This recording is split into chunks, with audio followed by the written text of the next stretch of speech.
এমন ভালোবাসা যদি আপনাদের পাঠানোর মানুষ না থাকে তো I am sorry to say আপনি অনেক আনলাকি, কারণ এরকম ভালোবাসা সবার ভাগ্যে থাকে না।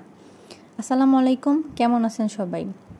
যাদের দেশের বাড়ি আছে বা দেশের গ্রামের বাড়ি আছে, আত্মীয় স্বজন আছে, তাদের থেকে উপহার পাওয়াটা এটা অনেক ভাগ্যর ব্যাপার। কারণ এই উপহারগুলো না শো অফ হয় না কখনো। এই উপহারগুলো হলো মন থেকে, অন্তর থেকে ভালোবাসলেই আসে। তো আমি নিজেকে অনেক ভাগ্যবান মনে করি, কারণ আমার এরকম উপহার দেওয়ার মতো মানুষ আছে। দেশের বাড়ির থেকে আমার বোন আমার জন্য কিছু জিনিস পাঠাইছে। প্রথমে পিঠা, যেটা আমি অনেক মিস করি, আমার আম্মার হাতের অনেক মজার পিঠা। আর দ্বিতীয়টা ছিল আচার, আমের আচার। এই আচারটা দিয়ে খিচুড়ি খাইলে অনেক মজা লাগে। 3 নাম্বারটা ছিল ছাতু, আমি ছাতু জিনিসটা অনেক পছন্দ করি। 4 নাম্বারটা মুড়ি, নিজের হাতে মুড়ি ভাইজা পাঠাইছে। আরও কিছু পাঠিয়েছে, যেমন খুদের চাল।